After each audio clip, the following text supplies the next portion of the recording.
الحمد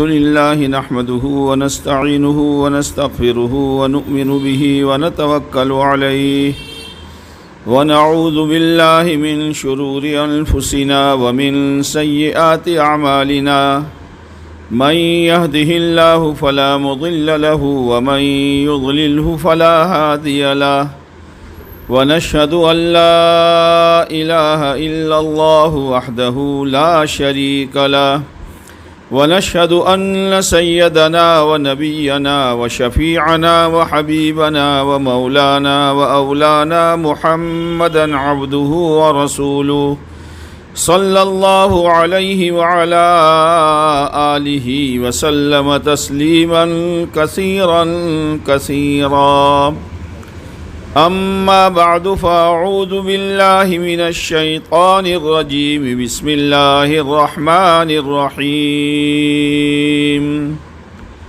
من عمل صالحا من ذكر أو أنثى وهو مؤمن فلنحيينه حياة طيبة وَلَنَجْزِيَنَّهُمْ أَجْرَهُمْ بِأَحْسَنِ مَا كَانُوا يَعْمَلُونَ وقال الله تبارك وتعالى ومن أعرض عن ذكري فإن له معيشة ضنكا ونحشره يوم القيامة أعمى قال رب لم حشرتني أعمى وقد كنت بصيرا وقال النبي صلى الله عليه وسلم الدنيا كلها متاع ومتاع الدنيا المرأة وخير متاع الدنيا المرأة الصالحة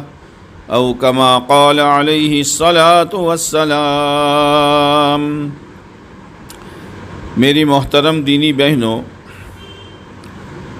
اللہ تبارک و تعالیٰ نے ہر انسان کی زندگی میں دو طاقتیں رکھی ہے، ایک صحیح چلنے کی اور ایک غلط چلنے کی، ایک حق بات ماننے کی اور ایک حق بات کے ٹھکرانے کی۔ ہر انسان میں یہ دو چیزیں ہیں۔ ظاہر بات ہے کہ جب کوئی بھی عورت، کوئی بھی مرد ایک طاقت کو دبائے گا تو دوسری طاقت پر چل سکے گا۔ جیسے ٹیبل پنکھا ہوتا ہے، اس کے سارے بٹن ابھرے ہوئے ہوتے ہیں، لیکن آپ نے ایک بٹن دبا دیا تو باقی بٹن جو ہیں اوپر آ جائیں گے۔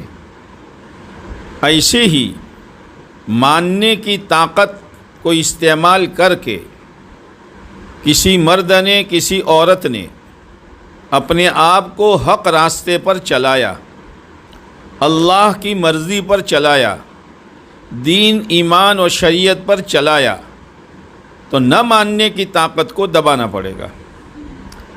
اور اگر نہ ماننے کی طاقت پر چل کر دین کو، شریعت کو، سنت کو ایک طرف کیا تو نہ ماننے کی طاقت پر چل کر اللہ کو ناراض کرنے والے طریقے پر وہ چلے گی اور اللہ کو راضی کرنے والا طریقہ چھوڑنا پڑے گا۔ موت تک ان دونوں کا ٹکراؤ ہے۔ فرشتے جو ہیں اور حورے جو ہیں، ان میں ایک ہی چیز ہے، اللہ کی بات ماننے کی، بس۔ اسی لیے فرشتے اور حورے ایک ہی طرح کی ہے، اللہ کی فرما بردار۔ دنیا کا انسان دو طرح کا ہے، کچھ اللہ کی باتیں مانتے ہیں، کچھ اللہ کی باتیں نہیں مانتے۔ اب اللہ کی بات فرشتہ مانے گا اور اللہ کی بات حور مانے گی تو اس کا تو کوئی مجاہدہ ہی نہیں ہے، نفس پر کوئی بوجھ نہیں ہے، نفس ہے ہی نہیں ان کا۔ تو ان کی اللہ کی بات ماننے پر اللہ کی طرف سے جنت کے انار کا ایک دانہ بھی ان کے لیے نہیں ہے۔ حالانکہ فرشتے کتنے ہیں اندازہ لگائیے آپ کہ جیسے ہمارا بیت اللہ ہے ایسے ہی اس کے سیدھ میں، اس کے مقابلے میں 7ویں آسمان پر فرشتوں کا قبلہ ہے جس کا نام ہے بیت المعمور۔ روزانہ 70,000 فرشتے اس کا طواف کرتے ہیں۔ جن 70,000 نے آج کل لیا، قیامت تک دوبارہ ان کی باری نہیں آتی۔ کتنے فرشتے؟ آسمانوں پر ایک بالشت جگہ ایسی نہیں ہے جہاں کوئی نہ کوئی فرشتہ اللہ کی عبادت نہ کر رہا ہو۔ بعض فرشتے قیام میں ہیں، وہ قاعدہ نہیں کر سکتے۔ بعض فرشتے رکوع میں ہیں، وہ سجدہ نہیں کر سکتے۔ بعض فرشتے سجدے میں ہیں، وہ رکوع نہیں کر سکتے۔ جس کو جس حال میں اللہ نے رکھا ہے اسی حال میں قیامت تک وہ رہیں گے، اپنی مرضی سے اس حالت کو بدل نہیں سکتے ہیں۔ رہا مسئلہ انسان کا کہ انسانوں میں بعض وہ ہیں جو نماز پڑھتے ہیں، بعض وہ ہیں جو نماز نہیں پڑھتے، بعض وہ ہیں جو روزہ رکھتے ہیں اور بعض ایسے ہیں جو روزہ نہیں رکھتے، بعض ایسے ہیں جو سچائی اور امانت داری کے ساتھ جیون گزارتے ہیں اور بعض ایسے ہیں کہ گناہوں کے سوا ان کے سامنے کچھ ہوتا ہی نہیں ہے۔ یہ 2 طرح کی طاقتیں ہیں۔ ان طاقتوں میں جن طاقت کا استعمال کرے گا، مرد ہو یا عورت، اس راہ پر وہ چلے گا۔ یہ ہو نہیں سکتا کہ نہ ماننے کی طاقت کا استعمال کرے اور وہ نماز پڑھے، نہ ماننے کی طاقت کو استعمال کرے اور وہ روزہ رکھے، نہ ماننے کی طاقت کو استعمال کرے اور عورت پردے کے ساتھ رہے، نہ ماننے کی طاقت استعمال کرے اور عورت جنت کی راہ پر چلے۔ یہ نہیں ہو سکتا۔ ایسے ہی ماننے کی طاقت کو استعمال کرے گی کوئی عورت تو یہ ہو نہیں سکتا کہ اس کی نماز چھوٹے، اس کا روزہ چھوٹے، وہ بغیر پردے کے گھر سے باہر نکلے، اس کی زبان سے غیبت یا چغلی اور گالی ہو۔ یہ نہیں ہو سکتا۔ دونوں راہیں الگ الگ ہیں۔ کانٹوں کے راہ پر جاؤ گے تو کانٹے ہوں گے اور پھولوں کی راہ پر جاؤ گے تو پھول ہوں گے۔ اب کانٹے کیا کرتے ہیں ہمیں معلوم ہے، اور پھول سے کیا آتی ہے وہ ہمیں معلوم ہے۔ پھر اللہ تعالیٰ نے کسی انسان کو مجبور نہیں کیا کہ تم صحیح راستے پر چلو، غلط راستے کو چھوڑو، اس کا مجبور نہیں کیا۔ راستے دونوں دے دیے۔ فَأَلْهَمَهَا فُجُورَهَا وَتَقْوَاهَا، فسق و فجور کی بھی راہ ہے، بے شرمی بے حیائی کی بھی راہ ہے، اپنی منمانی اپنی مرضی کی بھی راہ ہے، اور تقویٰ و طہارت اور اللہ کی اطاعت و فرما برداری کی بھی راہ ہے۔ چھانٹو اپنے لیے کون سی راہ چھانٹتی ہو، اختیار دے دیا ہے، مجبور کسی کو نہیں کیا ہے۔ لیکن اللہ کی مرضی والی، اللہ کی چاہت والی، اللہ کو راضی کرنے والی جو راہ ہے، اس راہ پر چلو گے تو نتیجہ کچھ اور ہوگا، اور اگر اپنی منمانی، اپنی نفسانیت، اپنی خواہش، اپنا جی، اس کے مطابق چلو گے تو نتیجہ کچھ اور ہوگا۔ جیسے پانی میں شکر ڈالو گے تو نتیجہ اور پانی میں نمک ڈالو تو نتیجہ اور۔ پھر چاہے کوئی بھی ہو، کروڑ پتی ڈالے، لکھ پتی ڈالے، بنگلے والی ڈالے یا جھونپڑے والی ڈالے، روزانہ کے 3 جوڑی بدلنے والی ڈالے اور ایک ہی جوڑی پر گزارا کرنے والی ڈالے، ایک ہی وقت میں مختلف آئٹمیں کھانے والی اور صبح سے لے کر شام تک سوکھی روٹی پر گزارا کرنے والی، رات میں ڈالے دن میں ڈالے، اکیلے ڈالے، سب مل کر ڈالے، جس نے بھی پانی میں شکر ڈالی ہے اس کا پانی میٹھا ہوگا، اور جس نے بھی پانی میں نمک ڈالا ہے اس کا پانی کھارا ہوگا۔ صاف ستھری بات ہے۔ پھر اپنی نفسانیت، اپنی مرضی، اپنی چاہت، باہر کا گندا ماحول، بے ایمانوں کا گندا معاشرہ، اگر یہ راہ اپنائی ہے تو دنیا میں کیا، سکرات میں کیا، قبر میں کیا، حشر میں کیا، اور پل صراط پر کیا، اور جہنم میں کیا، وہ راہ الگ ہے۔ دنیا میں جب تک رہے گی اللہ اس کی زندگی میں چین نہیں دے گا۔ کپڑے بدن پر اجلے آ جائیں گے، مقدر کی بات ہے. رہنے کے لیے بنگلہ مل جائے گا، مقدر کی بات ہے. کئی قسم کے آئٹمیں کھانے میں مل جائے گی، تو مقدر کی بات ہے. اللہ ہر ایک کو روزی دیتا ہے. بلی مرا ہوا چوہا کھاتی ہے اور مرغی مرے ہوئے کیڑے کو کھاتی ہے، یہ اس کی خوراک ہے. لیکن زندگی میں قرار نہیں ہوگا، زندگی میں چین نہیں ہوگا، زندگی میں اطمینان نہیں ہوگا. کیوں؟ اس لیے کہ دل جو ہے انسان کا دل، اس کی مثال مچھلی کی طرح ہے. مچھلی کو پانی چاہیے، اس کی حیات پانی میں ہے. اب کوئی نادان مچھلی کو باہر لاوے اور دھوپ میں ڈالے، ایسی تڑپے گی اور ایک ایک منٹ اس کے لیے جان کے خطرے کا. اور اگر کوئی مچھلی کو پکڑ کر سونے کی پیٹی میں اور مخمل کے گلاف میں لپیٹ کر رکھے اور روزانہ 1 کلو کیوڑا کا عطر ڈالے، ہر لمحہ اس کا خطرے کا، اس کو چین نہیں آئے گا. کیوں؟ اس لیے کہ اس نے اپنی اصل جگہ چھوڑی ہے. ایسے ہی انسان کا دل جو ہے، اس کا پانی کیا ہے؟ اس کا پانی اللہ کے احکامات ہے. اس کا پانی پیارے نبی علیہ السلام کے طریقے ہیں، آپ کی سنتیں ہیں. یہ اس کا پانی ہے، اس کو دیتے رہو. اللہ قرار دے دے گا، اللہ سکون دے دے گا، اللہ اطمینان دے دے گا. اور اگر یہ نہیں ہے تو پھر بے چینی، بے اطمینانی، پریشانی کے سوا کچھ نہیں ہے. پھر ان پریشانیوں کا علاج نہ ڈاکٹروں کے پاس ہے، نہ حکیموں کے پاس ہے، نہ ویدوں کے پاس ہے. اس کا علاج ہے ہی نہیں. اب دل بے چین ہے، دماغ پر ٹینشن ہے، نیند نہیں آتی ہے، کھانا چلتا نہیں ہے، ہمیشہ ٹینشن میں ہے. اب ڈاکٹروں کے پاس جاؤ، وہ ڈاکٹر رپورٹ کرائے گا، سارے رپورٹ نیل ہے. دل کا معاملہ نیل، گردے نیل، پھیپھڑے نیل، کولیسٹرول نیل، بی پی بالکل نارمل، ڈائبٹیس نارمل. پھر کیا ہو رہا ہے؟ یہ ہو کیا رہا ہے؟ جہاں اس کو لیبورٹری کرانی چاہیے تھی وہاں نہیں کرائی، جہاں دنیا کراتی ہے وہاں سر مار رہی ہے. سارے رپورٹ نیل ہے. پھر ہے کیا یہ پریشانی؟ اپنی زندگی کی لیبورٹری شریعت و سنت پر کرا، اس پر آ تو شریعت سنت بتائے گی. اس کا ہردے بڑے خطرے میں ہے.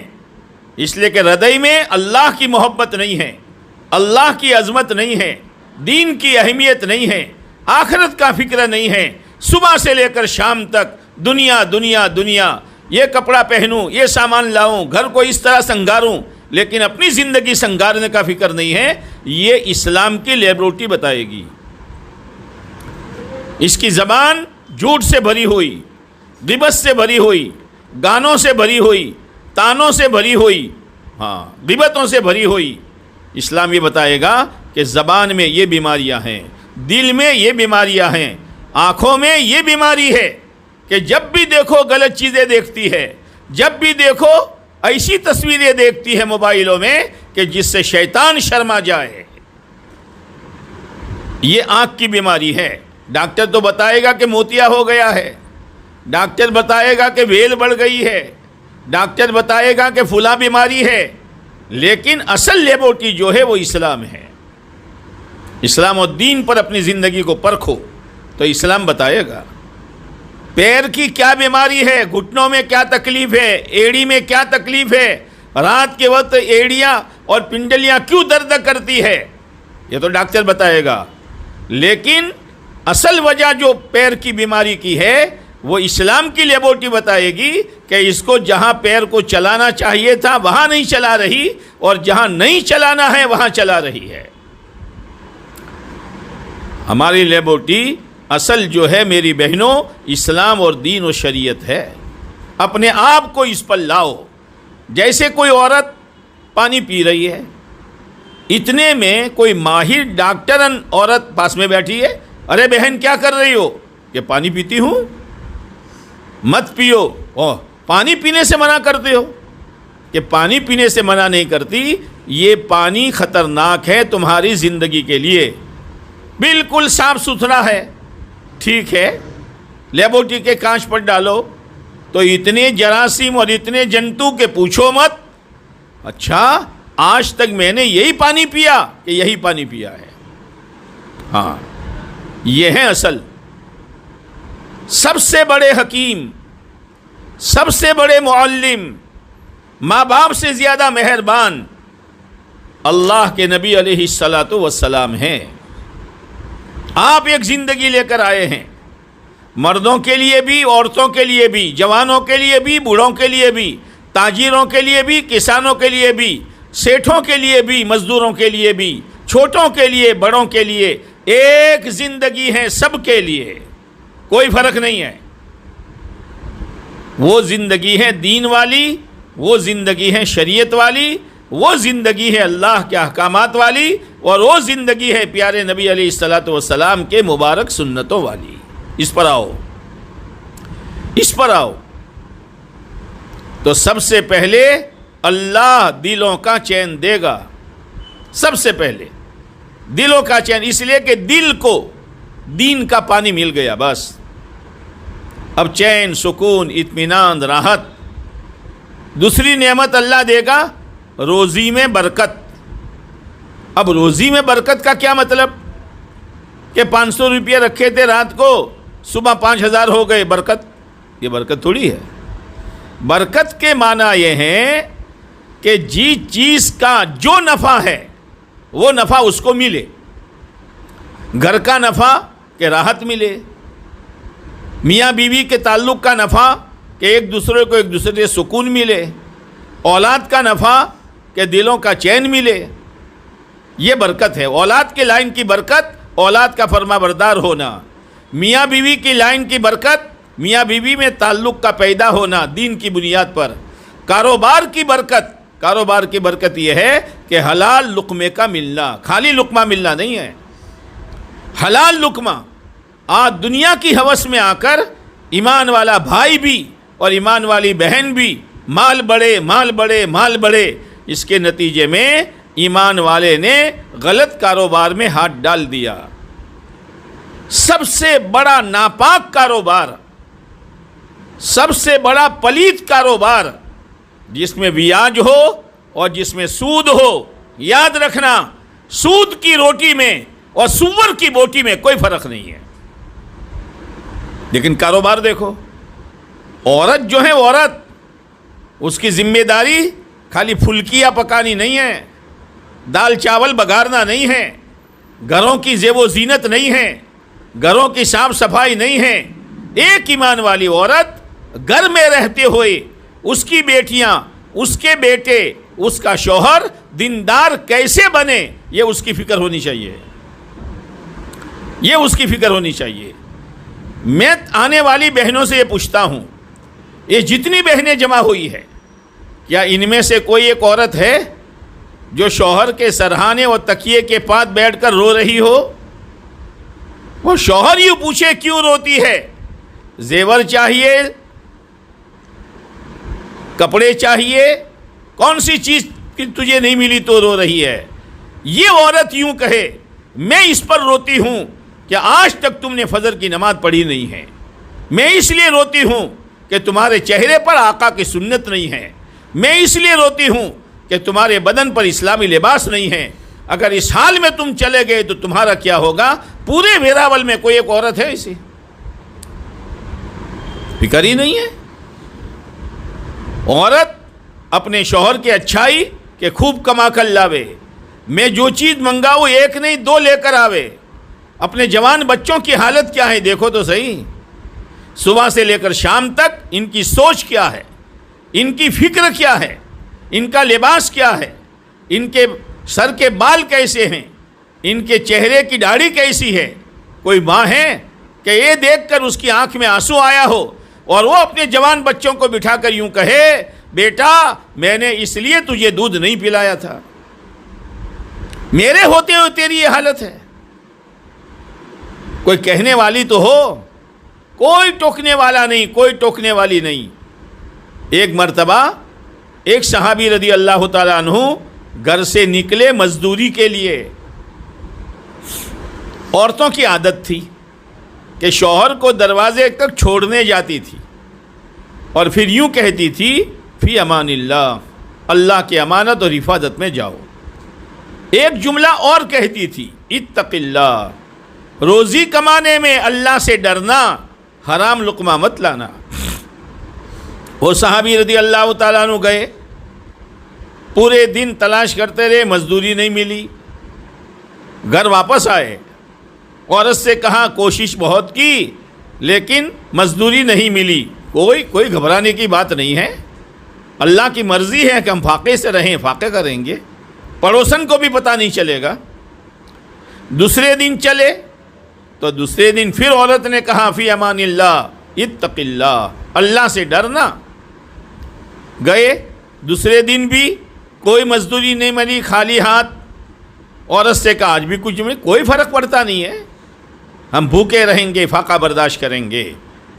تیسرے دن جب چلے تو عورت کو یہ فکر ہوئی کہ کہیں میری رعایت میں اور بچوں کی رعایت میں اگر مزدوری نہ ملی تو کہیں غلط لقمہ میرے گھر میں نہ آ جائے، کوئی غلط لقمہ گھر میں نہ آ جائے، تو بہت تاکید کے ساتھ کہا اللہ سے ڈرنا، اگر مزدوری نہ ملے خالی ہاتھ واپس آ جانا، لیکن حرام لقمہ گھر میں مت لانا۔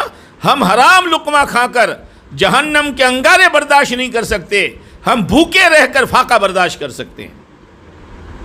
یہ عورتیں تھیں جو اپنے شوہروں کو سنبھالتی تھی، اپنے بچوں کو سنبھالتی تھی۔ ہاں، پیران پیر رحمۃ اللہ علیہ چھوٹے تھے۔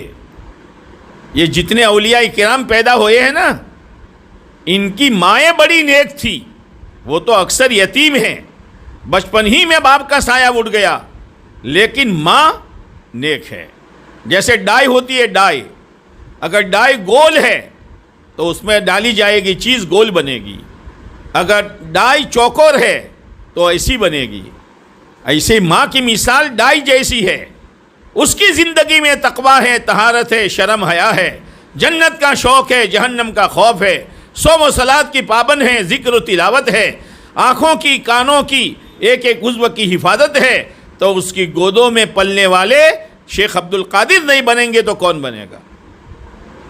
آج تو کانٹے بن رہے ہیں، کانٹے، اس لیے کہ ماں کی زندگی، اس لیے کہ باپ کی زندگی کا اثر اولاد پر اتنا نہیں پڑتا جتنا ماں کی زندگی کا اثر پڑتا ہے۔ نوح علیہ السلام اللہ کے سچے اور پکے پیغمبر، ان کی بیوی ایمان نہیں لائی تو بیٹا بھی ماں کے ساتھ ہو گیا، نائلہ کے ساتھ۔ بہت سمجھایا لیکن ماں کی طرف مائل ہو گیا، وہ بھی برباد ہوا، اس کی ماں بھی برباد ہوئی۔ اس کے مقابلے میں ابراہیم علیہ السلام، اللہ کا حکم کہ ہاجرہ کو اور اسماعیل کو بیابان جنگل میں چھوڑ دو۔ کون کہتا ہے کہ گھروں میں بنگلوں میں رہ کر زندگی بچے گی، اور کون کہتا ہے کہ جنگل بیابان میں رہ کر زندگی اجڑے گی؟ ارے بنے گی اس کی جس کی خدا بنائے گا، اور اجڑے گی اس کی جس کی خدا اجاڑے گا۔ ہماری زندگی کے بننے اور بگڑنے کا معیار سامان، چیزیں، زیور، جائیداد نہیں ہے، اللہ کا دین ہے۔ اگر بیابان جنگل میں اللہ کا دین ہے، خدا بنا دے گا، اور اگر بنگلوں میں اور ساری فیسیلیٹی کے ساتھ اگر دین نہیں ہے، خدا اجاڑ دے گا۔ اب ابراہیم علیہ السلام گئے، چھوڑ دیا، اب جانے لگے تو حضرت ہاجرہ نے کہا ابراہیم کہاں جا رہے ہو؟ بولنے کی اجازت نہیں۔ پھر پوچھا کہاں جا رہے ہو؟ خیر مجھ سے کوئی بھول ہوئی ہوگی، اسماعیل سے کیا بھول ہوئی؟ بولنے کی اجازت نہیں۔ اللہ نے حضرت ہاجرہ کے دل میں بات ڈالی، اور حضرت ہاجرہ نے سوال کیا اللہ امرک بہذا، کیا اللہ نے اس کا حکم دیا ہے؟ ابراہیم علیہ السلام نے سر ہلایا۔ اب ہاجرہ کیا کہہ رہی ہے؟ اب حاجرہ رحمۃ اللہ علیہ کیا کہہ رہی ہے؟ یہ زن لا یضیعنا، ابراہیم اوپر آسمان نیچے زمین، چاروں طرف کالے پہاڑ، بات کروں تو کس سے کروں؟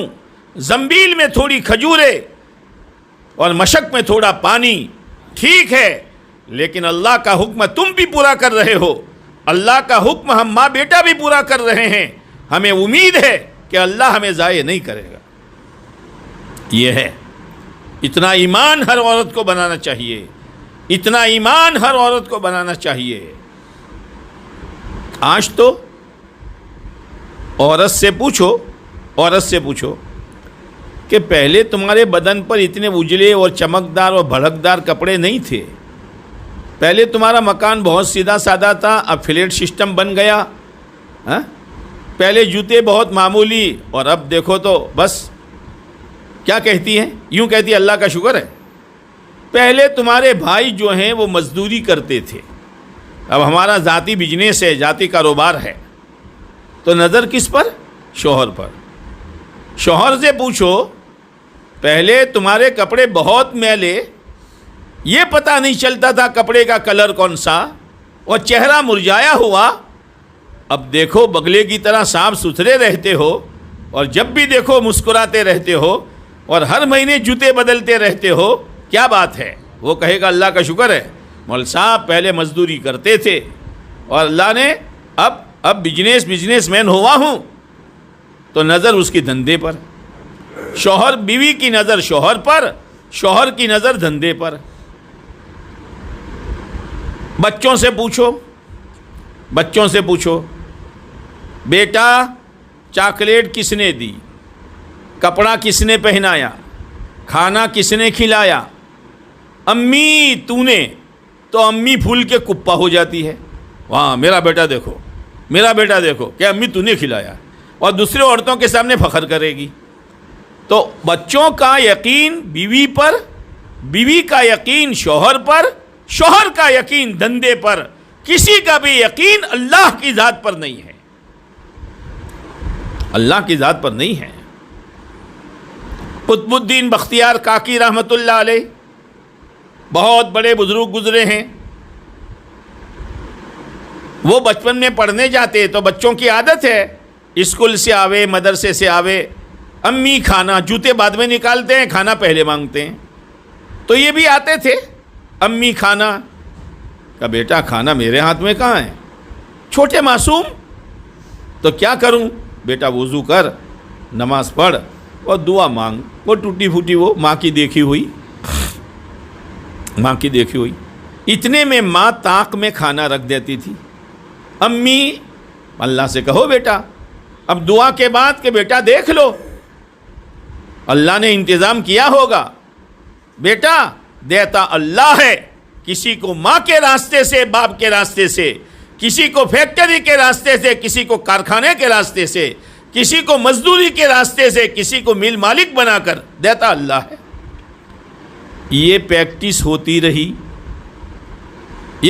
ہوتی رہی میری بہنوں، گھروں میں رہو اور ایمان بولو، ایمان بولو، بچوں سے کہو بیٹا آنکھ کس نے دی، زبان کس نے دی، زندگی کس نے دی، ہاتھ پیر کس نے دیے، ان کے دلوں میں بٹھاؤ۔ ایک شخص اللہ کے راستے میں گیا تھا، اللہ کرے ہماری بہنیں بھی خود اللہ کی دین کی محنت میں لگیں اور اپنے شوہروں کو اور اپنے 16 سال سے اوپر کے بچوں کو اللہ کے راستے میں بھیجیں۔ عید کا دن آیا تو محلے کے بچے اچھے جوتے، اچھا کپڑا، اچھی ٹوپی، اور اس گھر کے بچے پرانے چپل، پرانی ٹوپی، پرانے کپڑے۔ ابا تو جماعت میں تھے، اب وہ باہر آئے تو محلے کے بچوں نے چڑھانا شروع کیا، دیکھو ہمارے ابو یہاں ہیں تو یہ ٹوپی بھی لائے، کرتا بھی لائے، پاجامہ بھی لائے، چپل جوتے بھی لائے، اور تمہارے ابا ہے ہی نہیں تو تمہارے کپڑے بھی میلے ہیں، چپل بھی پرانے ہیں۔ بچے ہیں، بچے روتے ہوئے گھر میں گئے، وہ ماں کے آنکھ میں بھی آنسو آئے، ماں ہے، لیکن ماں نے کہا بیٹا ان کی عید کل باسی ہو جائے گی، ان کے کپڑے کل میلے ہو جائیں گے، ان کے جوتے کل پرانے ہو جائیں گے، تمہارے ابا اللہ کے راستے میں گئے ہیں, دین لے کر آئیں گے, وہ ہمیں دین سکھائیں گے. مرنے کے بعد اللہ جو جنت دے گا اور جنت میں جو جوڑا پہنائے گا کبھی پرانا نہیں ہوگا, کبھی پھٹے گا نہیں, اور جنت کی جو عید ہوگی کبھی باسی نہیں ہوگی. اب یہ بچے باہر آئے, جب محلے کے بچوں نے ستانا شروع کیا تو انہوں نے دعوت دینا شروع کیا. یہ ماں کی برکت ہے. یہ ہوتا رہا. قطب الدین بختیار کاکی رحمۃ اللہ آتے رہے. ایک مرتبہ ان کی والدہ کہیں رشتہ دار میں ملنے گئی, سوچا تھا آ جاؤں گی قطب الدین کے آنے سے پہلے, دیر ہو گئی. ہانپتی کانپتی بھاگتی آئی, اے اللہ آج تو راز کھل جائے گا, بیٹا آئے گا, نماز پڑھے گا, دعا مانگے گا, کھانا نہیں پائے گا تو یوں کہے گا میری ماں دیتی تھی, آج نہیں ہے تو نہیں ہے. اے اللہ تو لاج رکھ لے, تو لاج رکھ لے. جب آئی تو بچہ سویا ہوا تھا. بیٹا کھانا کھایا؟ ہاں امی کھایا. لیکن امی آج کے کھانے میں ٹیسٹ بہت اچھا تھا. کس نے دیا بیٹا؟ کہ اللہ نے دیا. یہی بڑھ کر اللہ کے ولی بنے ہیں. حضرت قطب الدین بختیار کاکی رحمۃ اللہ علیہ بنے ہیں. میری بہنوں, اپنے بچوں کی دینی تربیت کرو, ان کے سامنے آخرت بولو, ان کے سامنے سنتیں بولو, ان کو کھانے پینے کا طریقہ بتاؤ. ہاں آج مدرسے میں سارا سکھایا جاتا ہے, لیکن گھر کا ماحول ایسا زہریلا ہے کہ مدرسے کی تعلیم پر پانی پھر جاتا ہے. ایک بچی نقاب اوڑھ کر جاتی ہے اور سر چھپا کر جاتی ہے, گھر آتے ہی نقاب کھوٹی پہ لٹکا دیتی ہے. ماں کہنے کے لیے تیار نہیں, بیٹی کیا کر رہی ہے تو, اور بغیر اوڑھنی کے کھانے بیٹھ رہی ہے, بائیں ہاتھ سے کھانا کھا رہی ہے, بغیر ہاتھ دھوئے کھانا کھا رہی ہے.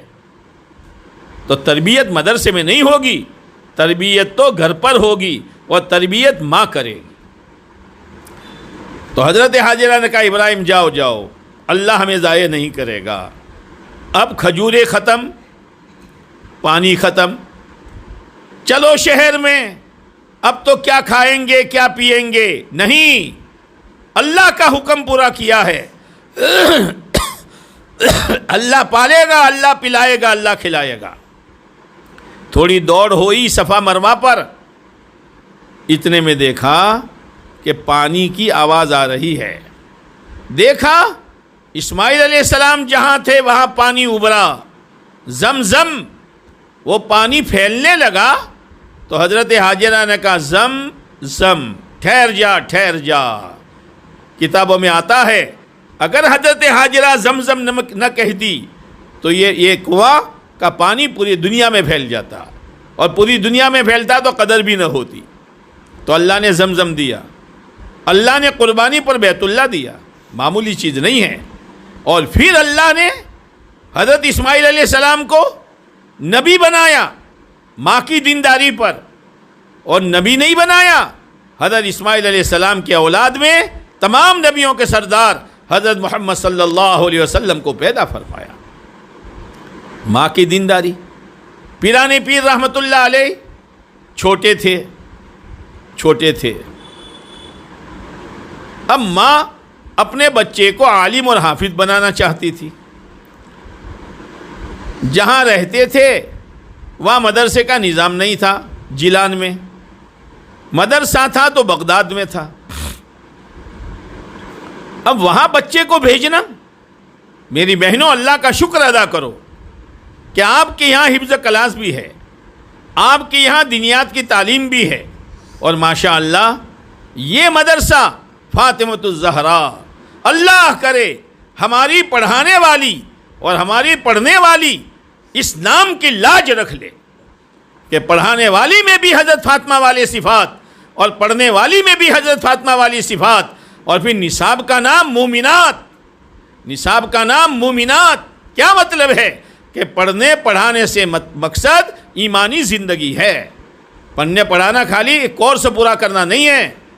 جو علم ہو وہ عمل میں ہو, جو علم ہو وہ عمل میں ہو.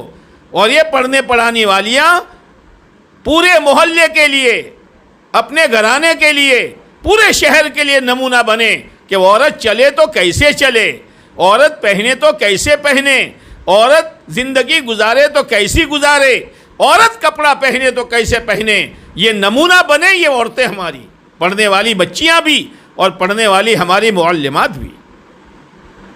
کوئی تو سیمپل ہونا چاہیے. یہ مدرسے کی بنیاد اسی لیے ہے کہ ہماری دوسری بہنوں میں ان کی زندگیوں کو دیکھ کر شوق پیدا ہو. ہمارا علم خالی ابھیاس نہیں ہے، ہمارا علم معلومات نہیں ہے، ہمارا علم عمل کے لیے ہے کہ عمل کرو. اب شریعت کیا بتلاتی ہے کہ وہ عورت کپڑا کیسا پہنے، جو پسند آ جائیں. آج تو کیا ہو گیا ہے ہماری ماں بہنوں کو کہ اپنی جوان بچیوں کو کیا پہنا رہی ہے کہ اگر وہ جوان بچی باہر کھڑی ہو اور بے ایمان کی بچی باہر کھڑی ہو، کوئی نہیں پہچان سکتا کون ایمان والی ہے کوئی بے ایمان ہے. یہ ہمارا لباس ہے. ہماری بچیوں کی تربیت اس طرح ہوگی. مہنگے سے مہنگا پہناؤ، اچھے سے اچھا پہناؤ، لیکن شریعت سنت کی حد میں پہناؤ. مائیں بھی ایسا پہنے، ساس بھی، بہو بھی، دیرانی بھی، جیٹھانی بھی، چھوٹی بھی، بڑی بھی، مالدارن بھی، غریبن بھی، ہر ایک اپنے بدن پر شریعت کا بتلایا ہوا لباس پہنے. اب شریعت کا بتلایا ہوا لباس کون سا؟ شریعت کا بتلایا ہوا لباس، عورت کے لباس میں 3 خوبیاں ہونی چاہیے. پہلی خوبی کہ لباس باریک نہ ہو کہ بدن نظر آئے، چست اور ٹائٹ نہ ہو کہ بدن کا ڈھانچہ نظر آئے، اور ادھورا لباس نہ ہو کہ آدھی آستین پر ہے کرتا، اور عورت کا کرتا گھٹنے سے 2 بالشت نیچے ہونا چاہیے. یہ شرم حیا والا لباس ہے. گھٹنے سے 2 بالشت نیچے. باہر والوں کا نظام مت دیکھو، ان کے لیے تو دنیا جنت ہے، مرنے کے بعد ہمیشہ ہمیش کی جہنم ہے، اس کو مت دیکھو. جس عورت نے باریک کپڑا پہنا یا چست کپڑا پہنا یا ادھورا کپڑا پہنا، وہ جنت میں کیا جائے گی؟ جنت کی خوشبو تک اس کے لیے حرام ہے. کیا کر رہے ہیں ہم؟ کوئی عورت اپنا ہاتھ توڑ دے تو اس کو کوئی بہادر کہے گا، کوئی اپنی آنکھ پھوڑ دے کوئی اس کو سمجھدار کہے گا، کوئی اپنی ٹانگ توڑ دے اس کو کوئی عقل مند کہے گا. اس نے تو اپنی ٹانگ توڑ دی، اس نے اپنا ہاتھ توڑ دیا، اس نے اپنی آنکھ پھوڑ دی. جو سنے گا کہے گا بے وقوف ہے، نادان ہے، ناسمجھ ہے. ارے ٹانگ ٹوٹے گی تکلیف موت تک، آنکھیں پھوڑ دی تکلیف موت تک، ہاتھ توڑ دیا تکلیف تھوڑے دنوں تک. لیکن کوئی عورت اپنے ہاتھ سے اپنی قبر کو جہنم کی بھٹی بناوے اور اپنے لیے جہنم کا انتظام کرے، اس سے بڑھ کر نادان کون؟ اسی لیے آپ علیہ السلام نے فرمایا الکیس من دان نفسہ وعمل لما بعد الموت. سمجھدار عورت، سمجھدار مرد وہ ہے جو اپنے نفس کو قابو میں رکھے. نفس بہت بڑا شیطان ہے، بہت بڑا دشمن ہے. شیطان کو شیطان بنانے والا نفس ہے. اپنی چاہت پر مت چلو، جو بھی چاہت اٹھے دین کے ترازو میں تولو. جائز ہے کر لو، ناجائز ہے تھوک دو. چاہے پہننے کی لائن کی ہو، زیب و زینت کی لائن کی ہو، شادی بیاہ کی لائن کی ہو، موت میت کی لائن کی ہو، کمائی اور خرچ کی لائن کی ہو، ترازو اللہ نے دیا ہے دین کا، اس میں تولو پھر اس پر چلو. یہ ہے اصل. تو لباس ہمارا 3 خوبیوں والا. دوسری بات، عورت کے معنی ہی پردے کے ہیں. عورت کے معنی پردہ، عربی میں عورتن کے معنی پردہ. عورت پردے میں رہنے کی چیز ہے. ایک مرتبہ آپ علیہ الصلوۃ والسلام نے صحابہ کرام سے پوچھا بتاؤ عورت میں سب سے اچھی خوبی کون سی؟ جو مچھلی اچھی تلے، گوشت اچھا بنائے کہ محلے میں خوشبو پھیلے، اور پھلکیاں ایسی بنائے کہ دیکھتے رہ جاؤ، یہ خوبی ہے؟ تو کسی نے جواب نہیں دیا. تو حضرت علی رضی اللہ تعالیٰ عنہ گھر گئے. فاطمہ، ابا نے پوچھا ہے عورت کی بہترین خوبی کون سی؟ حضرت فاطمہ رضی اللہ تعالیٰ عنہ نے جواب دیا علی عورت کی بہترین خوبی یہ ہے کہ عورت کسی غیر محرم کو نہ دیکھے اور کوئی غیر محرم عورت کو نہ دیکھے۔ اب غیر محرم کون؟ یہ ہماری معلمات بتلاویں پڑھنے والی بچیوں کو کہ محرم کون ہے، غیر محرم کون ہے۔ باپ، سگا بھائی، سگا چچا، سگا ماموں، دادا، نانا اور بھی دو چار، یہ محرم ہے۔ کیا مطلب محرم کا؟ کہ محرم کا مطلب یہ ہے کہ عورت ان کے سامنے بغیر پردے کے آ کر بیٹھ سکتی ہے، بغیر پردے کے بات کر سکتی ہے۔ اگر آستینیں تھوڑی چڑھی ہوئی ہو اور اوڑھنی سر سے کھسک گئی ہو کوئی حرج نہیں ہے، ادب کے خلاف ہے لیکن گناہ نہیں ہوگا۔ اس کے علاوہ چاہے چچا کا لڑکا ہو، ماموں کا لڑکا ہو، پھوپھی کا لڑکا ہو، خالہ کا لڑکا ہو، بہنوئی ہو، یا ہاتھ پات میں رہنے والا کوئی غیر محرم ہو، یا دکان میں کام کرنے والا نوکر ہو، یا اپنے جیٹھ کا یا دیور کا لڑکا ہو، یہ سب غیر محرم ہیں۔ ان کے سامنے تو اتنا احتیاط کرنے کی ضرورت ہے کہ کنگھی میں ٹوٹے ہوئے بال اور کاٹے ہوئے ناخون بھی ان کے سامنے نہیں آنے چاہیے، دفن کرو، اس کی گنجائش نہیں ہے۔ یہ سب غیر محرم ہیں، بہنوئی بھی غیر محرم ہیں۔ اللہ تعالیٰ اپنی ایمان والی بندیوں کے ساتھ کتنی محبت کا معاملہ کرتے ہیں۔ او میری بندی، تیرے چہرے پر تیرے چچا کا لڑکا، پھوپھی کا لڑکا، ماموں کا لڑکا، خالے کا لڑکا نظر ڈال نہیں سکتا۔ کوئی مولوی صاحب چاہے جبرائیل جیسے ہو نظر نہیں ڈال سکتے۔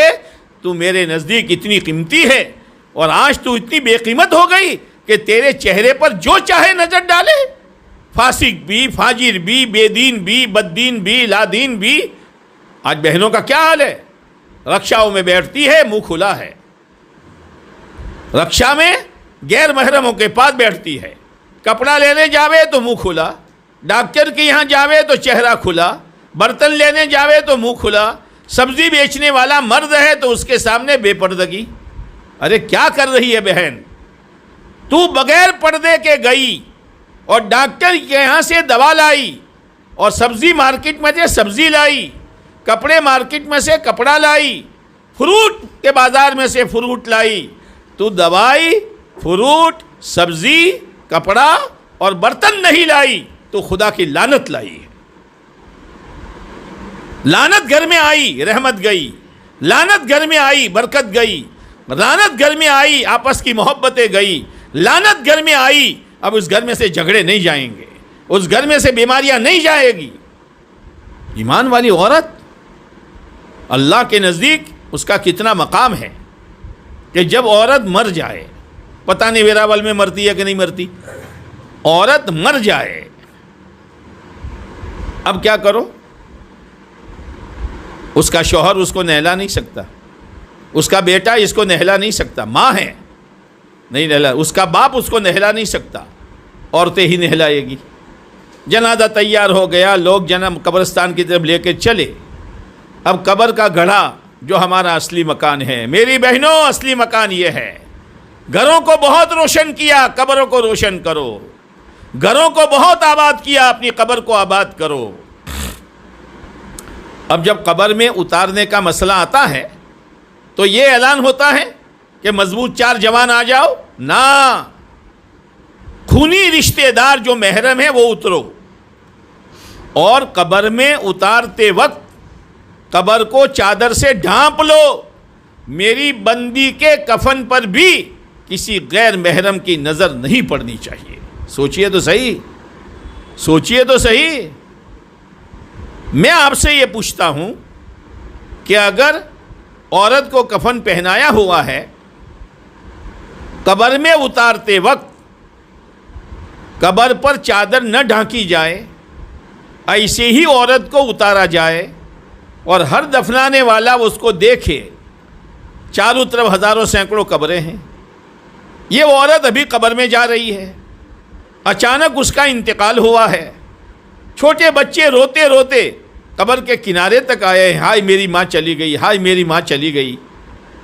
محلے والوں کے ہر ایک کی آنکھ میں آنسو ہے، دل میں دھڑکن ہے۔ میں یہ پوچھتا ہوں، اس حال میں اگر عورت کو قبر میں اتارتے وقت چادر نہ ڈھانکو، ہر ایک کی نظر عورت کے کفن پر پڑے، تو کیا اس وقت کوئی کالے دل کا آدمی ہوگا جو عورت کے کفن کو دیکھ کر اپنی نیت بگاڑے؟ نہیں ہو سکتا۔ اس وقت بھی قرآن یہ کہتا ہے اور حدیث یہ کہتی ہے کہ پردے کے ساتھ اتارو۔ تو جب زندہ ہو، اللہ نے روپ دیا ہو، زیورات پہنے ہوئے ہو، چمکدار پوشاک پہنی ہو، تو کیا اس وقت پردہ ضروری نہیں ہوگا؟ آپ علیہ السلام کی 2 بیویاں آپ علیہ السلام کے ساتھ بیٹھی ہوئی تھی۔ اتنے میں عبداللہ ابن ام مکتوم رضی اللہ تعالیٰ عنہ آئے جو آنکھوں سے نابینا تھے۔ ان دونوں ماؤں نے پردہ نہیں کیا، تو آپ نے فرمایا عبداللہ سے تم نے پردہ نہیں کیا؟ ان دونوں نے جواب دیا اللہ کے نبی ہے تو نابینا ہیں۔ آپ نے فرمایا تم تو دیکھ رہی ہو، تم تو دیکھ رہی ہو، پردے کا اتنا اہتمام کرو۔ ہاں، میں تو یہ کہتا ہوں کہ عورت کا نام 2 موقع پر ظاہر ہونا چاہیے، ایک نکاح کے موقع پر اور ایک موت کے اعلان پر، باقی اس کا نام بھی کوئی نہ جانے۔ قرآن مجید میں سینکڑوں مردوں کے نام ہیں، لیکن ایک عورت کے سوا کسی کا نام اللہ نے نہیں لیا ہے، نہیں لیا ہے۔ وہ عورت کون؟ حضرت مریم علیہ السلام، ذالک عیسی ابن مریم۔ مریم علیہ السلام کے سوا کسی اور عورت کا نام خدا نے نہیں لیا ہے۔ اور یہاں کیوں لیا؟ اس لیے کہ بعض لوگ عیسیٰ علیہ السلام کو اللہ کا بیٹا مانتے تھے۔ قرآن نے کہا یہ اللہ کا بیٹا نہیں ہے، مریم کا بیٹا ہے۔ آپ کے نام کا بھی پردہ کیا ہے اللہ نے قرآن مجید میں۔ میری بہنوں، پردہ فرض ہے، پردہ فرض ہے۔ اسی لیے قرآن نے پردے کے احکام کو صاف بیان کیا ہے۔ یا ایھا النبی قل لازواجک وبناتک ونساء المؤمنین یدنین علیہن من جلابیبہن۔ نبی جی اپنی عورتوں سے کہہ دو، اپنی بیٹیوں سے کہہ دو، اور تمام مسلمان عورتوں سے کہہ دو پردے کے ساتھ رہیں۔ اللہ کا حکم ہے، جیسے نماز پڑھنا فرض، روزہ رکھنا فرض، نصاب ہے تو زکوٰۃ فرض، استطاعت ہے تو حج فرض، ایسی میری بہنوں بچی سمجھدار ہو گئی، جس پر نماز فرض ہو گئی، اس کے احکام میں اور 60 سال کی بوڑھی عورت کے احکام میں کوئی فرق نہیں ہے۔ پردے کے ساتھ رہو، پردے کے ساتھ رہو، پردے کا اہتمام کرو، اپنی زندگی میں اللہ کے احکامات کو پورا کرو، بے شرمی بے حیائی کے لباس کو چھوڑو۔ پہننے کے لیے، رہنے کے لیے اللہ نے جنت بنائی ہے، جنت مت بھولو۔ چند دنوں کی زندگی ہے، چند دنوں کی زندگی ہے، آج ہے کل نہیں، کل ہے پرسوں نہیں، جوانی میں ہے بڑھاپے میں نہیں۔ ہاں، پتہ نہیں کس وقت آخری سانس ہو، اور آخری سانس کون سا کسی کو معلوم نہیں ہے۔ اسی لیے حدیث پاک میں ہے، اے اللہ تو میرے آخری عمل کو نیک بنا، بہتر بنا۔ تو پہلے سے تھوڑا پتہ ہے کہ میرا آخری وقت آئے گا تو میں نیک عمل کروں، یعنی پوری زندگی نیک عمل کرتے رہو، تاکہ نیک عمل کرتے کرتے جب موت آئے تو تمہارا آخری عمل بھی نیک ہو۔ اور یہ بھی کہا گیا ہے، اے اللہ میری زندگی کا بہترین دن وہ ہو یوم القاک فی، جس دن میں تیری ملاقات کروں۔ ہائے ہائے ہائے، اللہ سے ملاقات کرے اور دل گندا ہو، اللہ سے ملاقات کرے اور آنکھیں گندی ہو، اللہ سے ملاقات کرے اور زبان گندی ہو، اللہ سے ملاقات کرے اور نمازوں کے جنازے نکالے ہوئے ہو، اللہ سے ملاقات کرنی ہے اور روزے چھوڑے ہوئے ہیں، اللہ سے ملاقات کی ہوئی ہے اور پڑوسن کو ستا رہی ہے۔ نہیں نہیں نہیں، اے اللہ میری زندگی کا آخری دن بہتر بنا، جس دن میں تیری ملاقات کروں۔ اللہ سے ملنا ہے، آخر لقا ہے، مرنا ہے، آخر موت ہے، اللہ کی طرف رجوع ہے، اصل اللہ کی طرف لوٹ کر جانا ہے۔ میری بہنوں اپنے آپ کو معمولی مت سمجھو، کر لو نیت کہ آج سے لے کر میرا جنازہ اٹھنے تک میری کوئی نماز آگے پیچھے نہیں، میری زبان پر کسی کی غیبت نہیں، میری زبان پر جھوٹ نہیں، اور میری زندگی میں بے شرمی والا لباس نہیں، اور میری زندگی میں بے پردگی نہیں، میں تو آج یہ نیت کرتی ہوں کہ اللہ کی ایک نیک صالح بندی بن کر زندگی گزاروں گی۔ کچھ لے کر جاؤ۔ یہ بیانات رسومات نہیں ہیں، یہ بیانات کانوں کے لذتوں کے لیے نہیں ہیں، یہ بیانات اس لیے ہیں تاکہ ہم اپنی زندگی کو اس پر لاوے، اپنی زندگی کو اس پر لاوے۔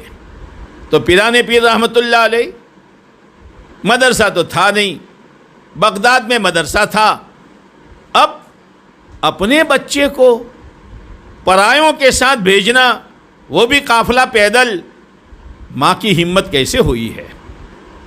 میری بہنوں، اللہ کا شکر ادا کرو، بچے کو حافظ بنانا چاہو تو بھی انتظام ہے، بچے کو عالم بنانا چاہو تو بھی انتظام ہے، بچیوں کو حافظہ بنانا چاہو تو بھی انتظام ہے، بچیوں کو دینی تعلیم دینا چاہو تو اس کا بھی انتظام ہے۔ قدر کرو۔ یہ مدرسہ اللہ کرے ہر جگہ سے ہماری بچیاں پڑھنے کے لیے یہاں آئے، اور اس کی تعلیم مضبوط ہو، تربیت مضبوط ہو، اور یہاں سے سچی پکی مومن بن کر نکلیں۔ یہ مومنات ہے، اور حضرت فاطمہ والی زندگی لے کر جائیں۔ حضرت فاطمہ والی زندگی کیا تھی؟ شادی کیسے ہوئی؟ رخصتی کیسے ہوئی؟ جہیز میں کیا ملا؟ جس گھر میں رخصتی ہوئی وہ گھر کیسا؟ حضرت علی رضی اللہ تعالیٰ عنہ خود آئے۔ آپ نے پوچھا علی کیسے آئے ہو؟ تو شرم کے مارے بولے نہیں۔ آپ نے پوچھا فاطمہ سے نکاح کا ارادہ ہے؟ کہا اسی لیے آیا ہوں۔ کچھ ہے تمہارے پاس؟ میرے پاس اللہ کے نبی علیہ السلام کچھ بھی نہیں ہے، اس لیے کہ حضرت علی رضی اللہ تعالیٰ عنہ آپ علیہ السلام کے پاس بڑے ہوئے تھے، گھر بھی نہیں تھا، تو گھر کا سامان کیسے ہوگا؟ علی تمہارے پاس کچھ کہ دو چیزیں ہیں، ایک گھوڑا ہے اور ایک لوہے کا بختر ہے جو لڑائی میں پہنا جاتا ہے۔ آپ نے فرمایا بختر بیچو اور شادی کی تیاری کرو۔ حضرت علی رضی اللہ تعالیٰ عنہ وہاں گئے بازار، آپ علیہ السلام گھر میں تشریف لے گئے۔ بیٹی علی سے تیرا نکاح کر رہا ہوں۔ بیٹی نے اجازت دی، بیٹی علی سے تیرا نکاح کر رہا ہوں۔ علی کی حالت تو حضرت فاطمہ کے سامنے تھی۔ حضرت علی آئے، جب زیرہ بیچنے گئے تو حضرت عثمان غنی رضی اللہ تعالیٰ عنہ ملے۔ علی کیسے آنا ہوا؟ ارے عثمان شادی کرنی ہے، پیسہ جیب میں نہیں ہے، تو یہ بختر بیچنے آیا ہوں۔ کتنے میں؟ 480 درہم میں۔ لو 480 درہم اور یہ بختر مجھے دے دو۔ جب بیچ کر روانہ ہوئے تو حضرت عثمان نے پھر بولا علی یہ بختر بھی لے جاؤ، مجھے ضرورت نہیں ہے، تم جاؤ۔ اب آئے، اللہ کے نبی علیہ السلام نے خطبہ پڑھا۔ خطبہ پڑھنے کے بعد آپ علیہ السلام نے پوچھا علی میری بیٹی فاطمہ کا نکاح اتنے روپے مہر کے عوض میں نے تمہارے ساتھ کیا، تم نے قبول کیا؟ حضرت علی رضی اللہ تعالیٰ عنہ نے کہا میں نے قبول کیا، اور پھر سجدے میں چلے گئے۔ رب اوزعنی ان اشکر نعمتک التی انعمت علی وعلی والدی وان عامل صالحا ترضا وادخلنی برحمتک فی عبادک الصالحین۔ یہ پڑھا۔ آپ نے فرمایا آمین۔ رخصتی بعد میں ہوئی۔ اب ذرا سوچو، بیٹی کا نکاح اور ماں قبرستان میں ہے۔ بیٹی کا سب سے بڑا ارمان یہ ہوتا ہے کہ میری ماں مجھے سینے سے لگا کر، میرے سر پر پیار کا ہاتھ رکھ کر مجھے روانہ کرے۔ ماں تو ہے ہی نہیں۔ اب رخصتی کا وقت آیا، دو عورتوں کے ساتھ رخصتی ہوئی ہے۔ او فاطمہ الزہرا میں پڑھنے والی، پڑھانے والی اور اس مدرسے سے تعلق رکھنے والی، اس پر آؤ اپنی بچیوں کی شادیوں میں، اس پر آؤ۔ حضرت ام ایمن اور اسماء بنت عمیس، ان دونوں کو بھیجا۔ یہ دونوں عورتیں پہلے گئی، گھر دیکھا کچا، اوپر چھپر، دیواریں مٹی کی، نیچے بڑے بڑے ڈلے تھے مٹی کے، اس کو کوٹا، پانی چھڑکا، لیپا اور 2-3 لکڑی کی کھٹیاں ڈالی، اس میں رخصتی ہو رہی ہے جنت کی عورتوں کی سردار حضرت فاطمہ رضی اللہ تعالیٰ عنہا کی۔ آج شادیوں میں پیسے برباد ہو رہے ہیں، آج شادیوں میں فوٹو کھینچا جا رہا ہے، آج شادیوں میں بے پردگی ہو رہی ہے، اور دلہن کا و دلہا کا کمرہ سجانے کے لیے ہزاروں روپے کا پانی کیا جاتا ہے، ویڈیو کھینچا جاتا ہے۔ یہ کس کی شادی ہے؟ اس شادی میں برکتیں آئے گی؟ اس شادی میں رحمتیں آئے گی؟ شادیاں سنت کے مطابق کرو، فضول خرچی سے اپنے آپ کو بچاؤ۔ ایک مرتبہ بیٹی آئی، ابا میرے اور علی کے بیچ میں ایک ہی بستر ہے جس پر دن میں جانور کو چارہ ڈالتے ہیں اور رات کو ہم دونوں سو جاتے ہیں۔ آپ علیہ السلام نے فرمایا، بیٹی حضرت موسیٰ اور حضرت صفورہ کے پاس بھی ایک ہی بستر تھا، صبر کر لے بیٹی، بیٹی صبر کر لے۔ ایک مرتبہ آئی، ابا ہاتھ سے چکی پیسنی پڑتی ہے، مشق سے پانی اٹھانا لانا پڑتا ہے، جھاڑو دینا پڑتی ہے، سنا ہے کچھ غلام آئے ہیں۔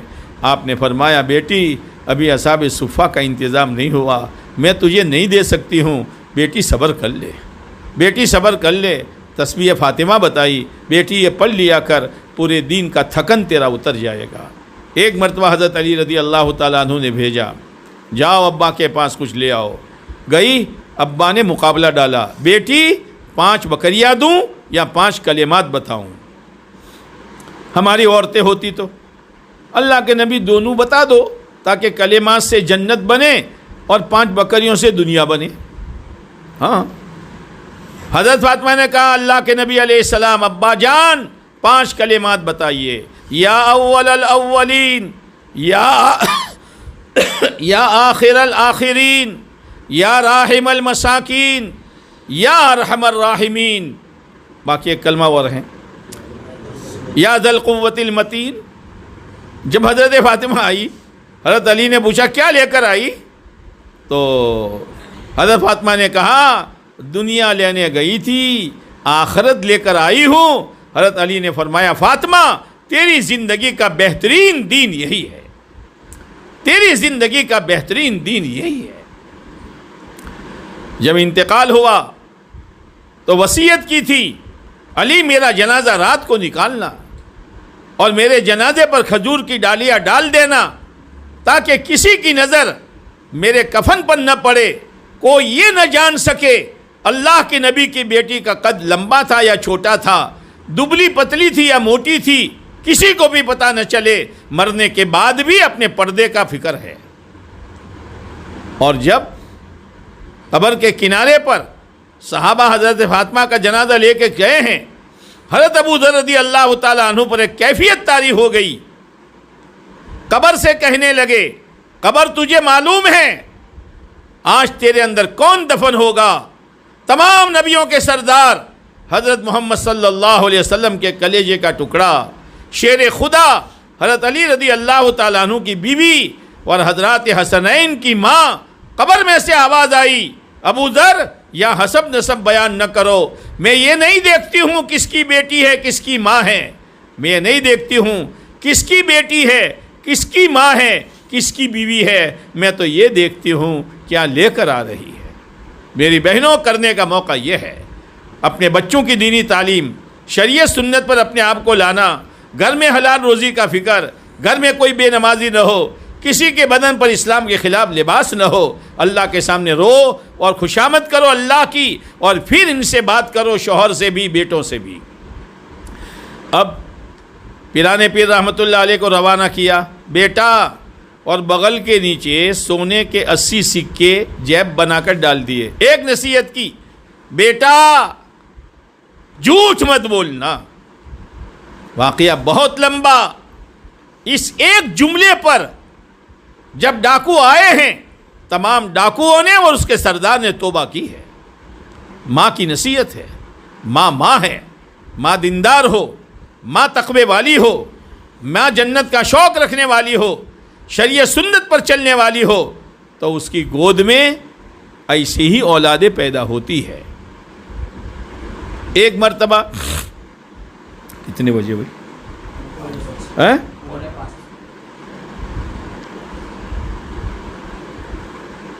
بس میری بہنوں، باتیں تو بہت ہیں، آج تو نیت کر لو کہ انشاءاللہ دین پر چلنا ہے، دین پر مرنا ہے۔ اس جوڑ کا مقصد یہی ہے اور یہ مدرسہ بہت بڑی اللہ کی نعمت ہے. اس کی قدردانی یہ ہے کہ اپنی بچیوں کو یہاں پڑھنے کے لیے بھیجو. پڑھانے والی فکر کے ساتھ پڑھاوے, عمل کرتے ہوئے پڑھاوے. پڑھنے والی عمل کی نیت سے پڑھے, اپنے خاندان کے لیے, اپنے گھرانے کے لیے, اپنے محلے کے لیے, اپنے شہر کے لیے نمونہ بنے کہ پڑھنے والی بچیاں ایسی ہوتی ہے, پڑھانے والی معلمات ایسی ہوتی ہے. اور اپنے بچوں کو دوسرے مدرسوں میں بھیجو جہاں بچوں کا مدرسہ ہے. حافظ بناؤ, عالم دین بناؤ, یہ ہمارا سرمایہ ہے.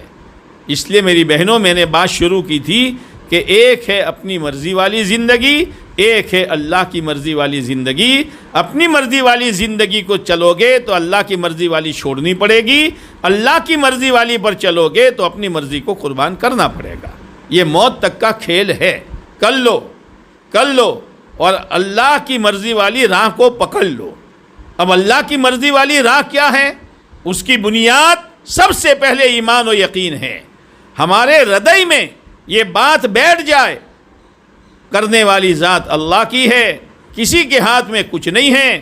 روزی اللہ کے ہاتھ میں, اولاد اللہ کے ہاتھ میں, تندرستی بیماری اللہ کے ہاتھ میں, عزت اور ذلت اللہ کے ہاتھ میں, کاموں کا بنانا بگاڑنا اللہ کے ہاتھ میں. کسی کے ہاتھ میں کچھ نہیں ہے.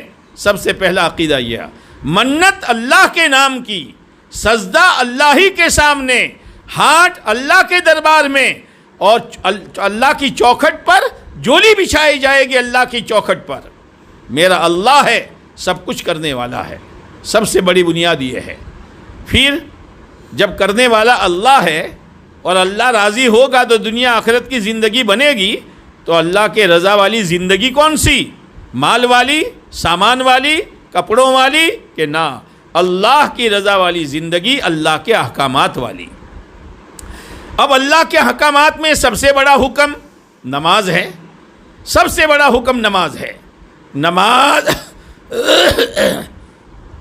کسی حال میں نہ چھوڑو, وقت پر پڑھو, دھیان کے ساتھ پڑھو, عظمت کے ساتھ پڑھو.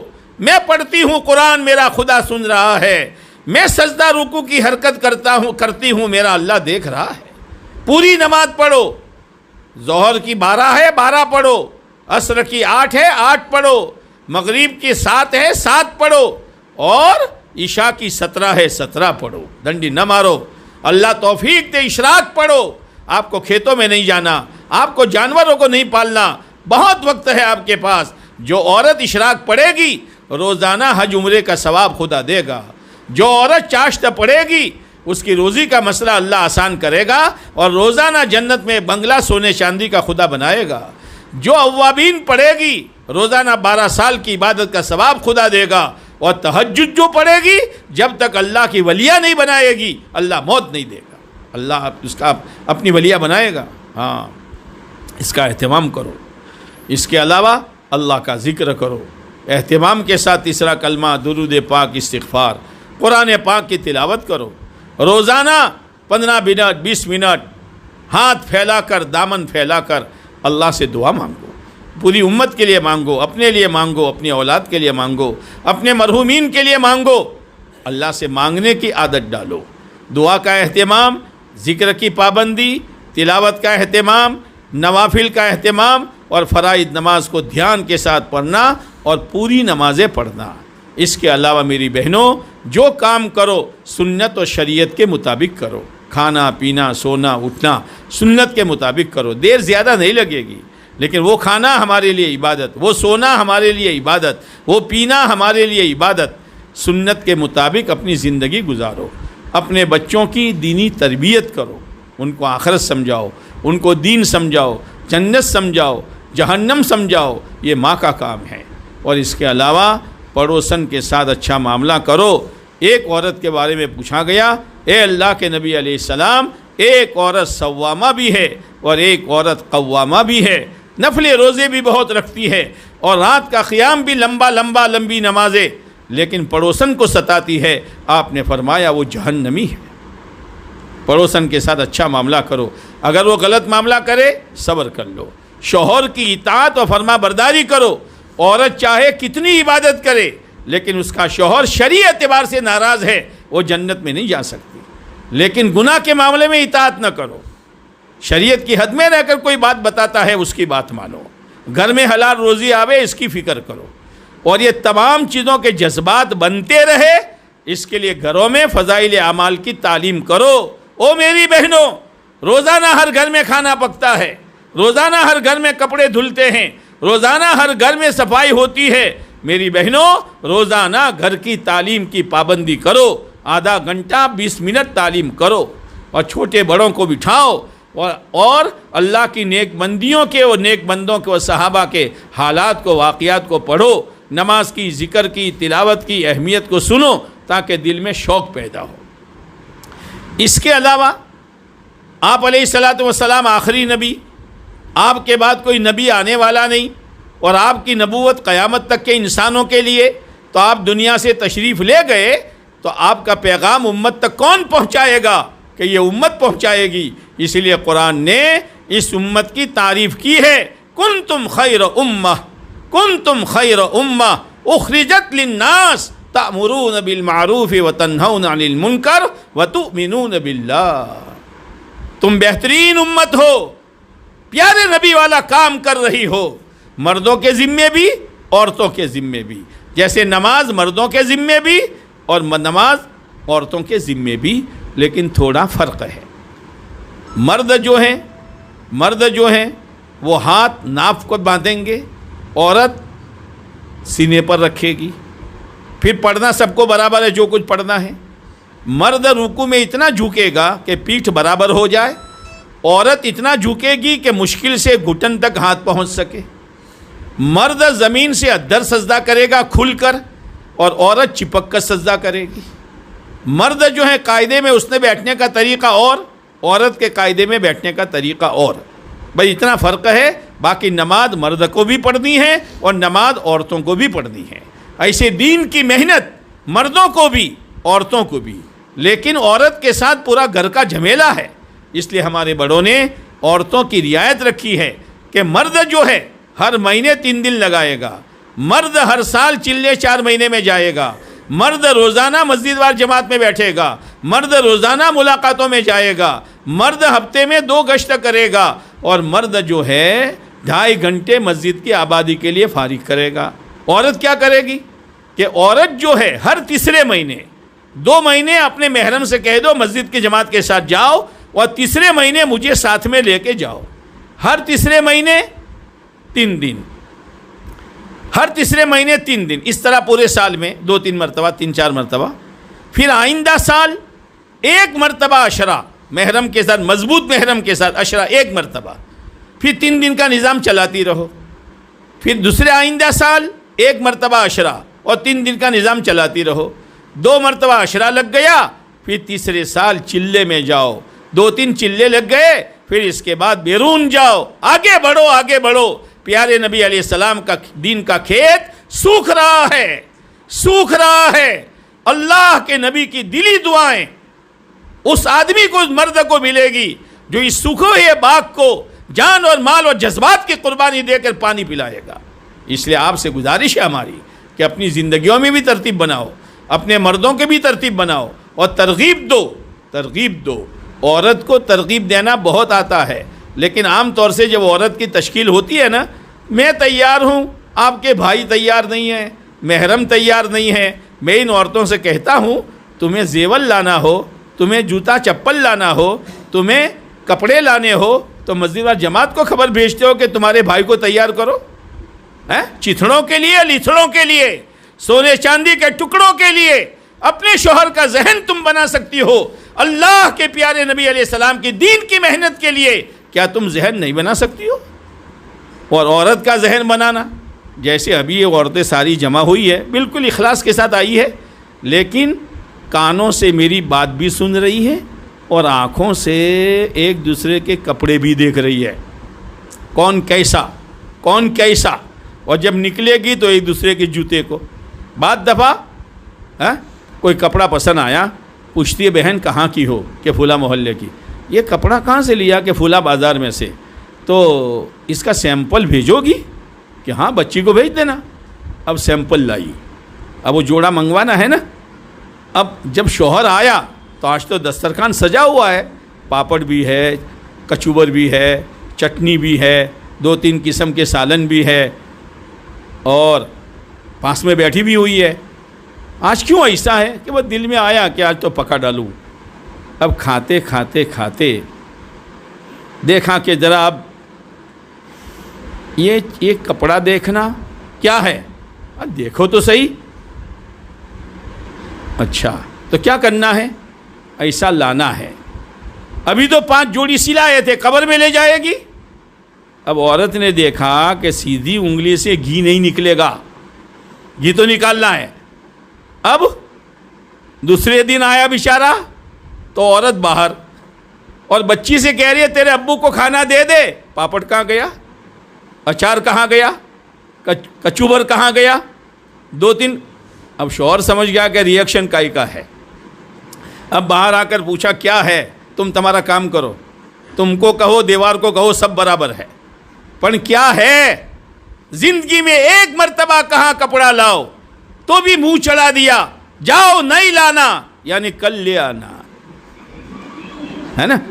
بیچارہ چوپ چاپ کل لے آتا ہے۔ تم وہ ہو پتھر دل آدمی کو موم بنا دیتی ہو، اپنے شوہر کا ذہن دین کی محنت کے لیے، دین پر چلنے کے لیے نہیں بنا سکتی ہو۔ ہاں، اس لیے میری بہنوں خود دین پر چلو، اللہ کی بندیاں دین پر آئے، امت دین پر آئے، اس کے لیے محنت اور کوشش کرو، بالکل اصول کے دائرے میں رہ کر، اصول کے دائرے میں رہ کر کام کرو۔ اللہ تعالیٰ ان باتوں پر ہم سب کو عمل کرنے کی توفیق نصیب فرما دیں۔ درود شریف پڑھ لیں۔ اللہم لک الحمد کما ینبغی لجلال وجہک وعظیم سلطانک، سبحان ربی العلی العلی الوہاب، الحمد للہ رب العالمین، حمدا یوافی نعمہ ویکافئ مزیدا، یا رب صلی وسلم دائما ابدا علی حبیبک خیر الخلق کلہم۔ ربنا ظلمنا انفسنا وإن لم تغفر لنا وترحمنا لنكونن من الخاسرين، ربنا آتنا في الدنيا حسنة وفي الآخرة حسنة وقنا عذاب النار، ربنا لا تزغ قلوبنا بعد إذ هديتنا وهب لنا من لدنك رحمة إنك أنت الوهاب، اللهم من أحييته منا فأحيه على الإسلام ومن توفيته منا فتوفه على الإيمان۔ اے اللہ ہماری اور پوری امت مسلمہ کی پوری مغفرت فرما۔ اے اللہ آج تک کی زندگیاں حکم و عدولیوں میں، نافرمانیوں میں، اپنے خواہشات پر چلنے میں، تیرے احکامات کے توڑنے میں اور تیرے محبوب علیہ السلام کی سنتوں کے چھوڑنے میں ہم نے برباد کی ہے، ہم نے خود اپنے پیروں پہ کلہاڑے مارے ہیں۔ اے اللہ کوئی دن خالی نہیں، کوئی رات خالی نہیں، کوئی گھڑی خالی نہیں، کوئی مجلس اور بیٹھک خالی نہیں جس میں گناہ نہ ہوا ہو۔ گناہوں کے ایسی عادی کہ جب تک گناہ نہ کرے چین نہیں آتا۔ اے میرے مولا، ہمارے سارے گناہوں کو معاف فرما، گناہوں کی عادتیں ہم سے چھڑوا دے، ہمیں نیکی کا عادی بنا دے، ہمیں تقوی طہارت کا عادی بنا دے، ہمیں تیرے نیک بندہ اور تیری نیک بندی بنا دے۔ مولا زندگی تو گزر جائے گی، جنگلوں میں شیر اور بھیڑیوں کی بھی گزرتی ہے، اور گھروں میں چھچھندر اور چوہوں کی بھی گزرتی ہے، اور درختوں پر چڑیوں کی بھی گزر جاتی ہے۔ اے اللہ ہم زندگی گزارنے نہیں آئے، ہم زندگی بنانے کے لیے آئے ہیں، اور زندگی بنے گی تیرے احکامات سے، اور زندگی بنے گی تیرے پیارے نبی والی سنتوں سے۔ اے اللہ اس راہ پر عافیت کے ساتھ تو ہمیں ڈال دے، عافیت کے ساتھ تو ہمیں ڈال دے۔ ہمارا جی چاہے نہ چاہے ہماری پیشانیوں کے بال پکڑ کر عافیت کے ساتھ تیرے احکامات پر اور پیارے نبی علیہ السلام کی سنتوں پر تو ہمیں عافیت کے ساتھ چلا دے۔ دنیا آخرت کی بھلائیاں نصیب فرما دے، دنیا آخرت کی پریشانیوں سے ہماری حفاظت فرما دے، تیری ناراضگی والی راہ سے ہماری حفاظت فرما دے۔ اے اللہ اگر تو ناراض ہے، بنگلہ کس کام کا، اچھی ویرائٹیاں کس کام کی، عمدہ کپڑے کس کام کے، اے اللہ زیورات کس کام کے، تو ناراض ہے۔ اے اللہ اگر تو راضی ہے تو جھونپڑا بھی نعمت ہے، چٹنی روٹی بھی نعمت ہے، پھٹا پرانا کپڑا بھی نعمت ہے۔ اے اللہ تو ہم سے راضی ہو جا، اور تو دین کے بغیر راضی نہیں ہوگا۔ اے اللہ اور دین بغیر زندگی کو محنتوں میں نہیں آتا۔ اے اللہ اس محنت کے لیے تو ہمیں بھی قبول فرما، ہمارے مردوں کو عورتوں کو قبول فرما، ہماری اولاد اور نسلوں کو قبول فرما، پوری امت کو قبول فرما۔ اے اللہ عالمی سطح پر امت پریشان ہے۔ اے اللہ امت بڑی پریشان ہے۔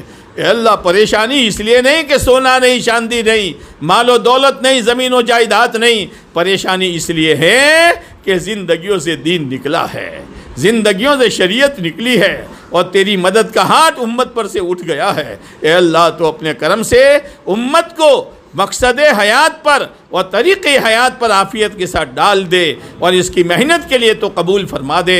اے اللہ اس شہر کے مسلمانوں پر اپنی عمومی خصوصی رحمتوں کا نزول فرما، ہر گھر کو دین کا گہوارہ بنا۔ آنے والی یہ تیری بندیاں اپنی اوڑھنیوں میں اور دامن میں اے اللہ سر چھپا کر رو رہی ہے، ہائے میں نے کیا کیا، ہائے میں نے کیا کیا، ہائے میں نے کیا کیا۔ یہی ہے توبہ۔ اے اللہ تیری سب بندیوں کے رونے کو قبول فرما، سب کی آہوں کو قبول فرما، سب کی دل کی دھڑکنوں کو قبول فرما۔ اے اللہ تیرے سامنے بھیک کے ہاتھ کا کٹورا پھیلایا ہے، ہم نے یہ سنا ہے تیرے دربار کا بھکاری کبھی خالی ہاتھ نہیں جاتا، تیری چوکھٹ پر جولی بچھانے والا کبھی نامراد نہیں جاتا۔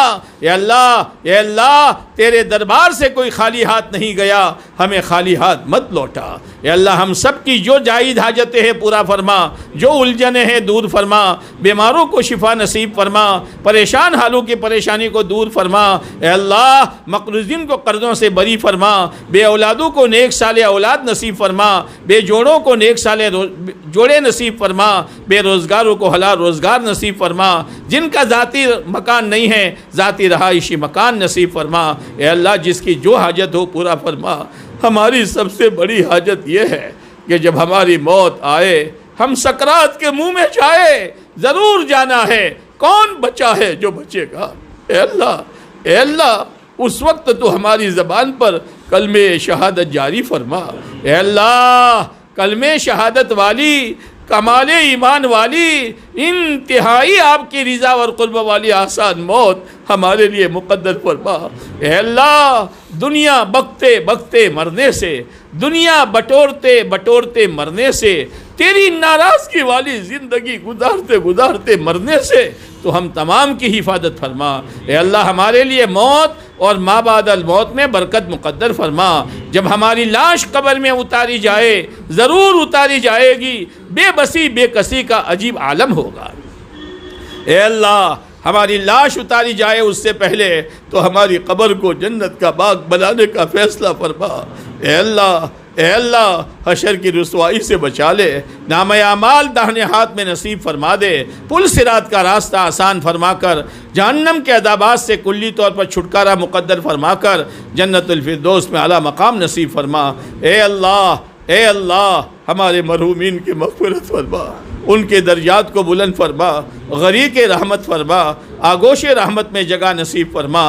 اے اللہ ہم تو قبرستان میں جاتے ہیں، اوپر سے مٹی ہی دیکھتے ہیں، کون قبر میں چکھ رہا ہے، کس کی قبر میں پٹائی ہو رہی ہے، کس کو قبر دبا رہی ہے، کس کو سانپ ڈس رہا ہے اور بچھو کاٹ رہا ہے، اے اللہ ہمیں معلوم نہیں ہے۔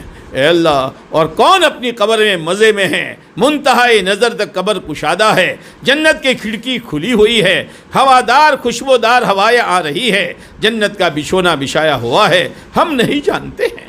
اے اللہ وہ سارا نظام تیرے قبضے میں ہے اور تو ہی دیکھ رہا ہے۔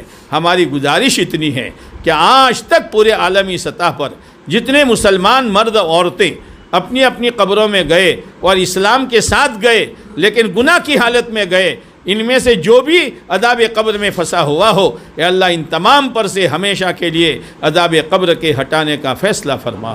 اے اللہ اے اللہ اے اللہ اے اللہ امت کے بیماروں کو شفا نصیب فرما، ہماری اس پروگرام کو بے انتہا قبول فرما، خیر کے وجود میں آنے کا ذریعہ فرما۔ اے اللہ خیر کے وجود میں آنے کا ذریعہ فرما، ہمارے پاس دوسرا کوئی راستہ نہیں ہے، ہم ترغیب دیتے ہیں تاکہ تیرے بندوں میں اور تیری بندیوں میں دین پر چلنے کا، شریعت سنت کے اپنانے کا شوق پیدا ہو۔ اے اللہ جن تیرے بندوں کی فکروں پر یہ پروگرام ہوئے تو ان کو قبول فرما، انہیں جزائے خیر نصیب فرما، اس پروگرام سے خیر کے وجود میں آنے کا ذریعہ فرما، جتنی خیر وجود میں آئی ہو اس کی بہترین آبیاری فرما، مثمر خیر و برکات فرما، ہمارے لیے، اس پورے مجمع کے لیے، پورے شہر کے لیے اور پوری امت کے لیے ہدایت کا سامان بنا۔ اے اللہ جن تیرے بندوں بندیوں نے دعا کے لیے کہا لکھا متوقع رہے، ان کے مقاصد خیر میں کامیابی نصیب فرما، جائز حاجتوں کو پورا فرما، ہماری طرف سے اور پوری امت کی طرف سے ہمارے آقا حضرت محمد صلی اللہ علیہ وسلم کو، آپ کے اہل بیت کو، اے اللہ آپ کے تمام صحابہ و صحابیات کو اپنی شائن شان جزائے خیر نصیب فرما۔ پیارے نبی علیہ السلام نے جو جو خیر مانگی ہمیں اور پوری امت کو نصیب فرما، جن شرور سے پناہ چاہی ہماری اور پوری امت کی حفاظت فرما۔ اے اللہ ہمارے سفر کو آسان فرما، عافیت، حفاظت، سہولت مقدر فرما۔ یہاں کے ساتھیوں نے ہمارے ساتھ جو محبت کا معاملہ کیا تو انہیں اپنا محبوب بنا لے، ہمیں جو راحتیں پہنچائی انہیں دنیا اور آخرت کی راحتیں پہنچا دے۔ ربنا تقبل منا انک انت السمیع العلیم وتب علینا انک انت التواب الرحیم۔ صلی اللہ تعالی علی خیر خلقہ محمد وعلی آلہ واصحابہ اجمعین، آمین یا رب العالمین برحمتک یا ارحم الراحمین۔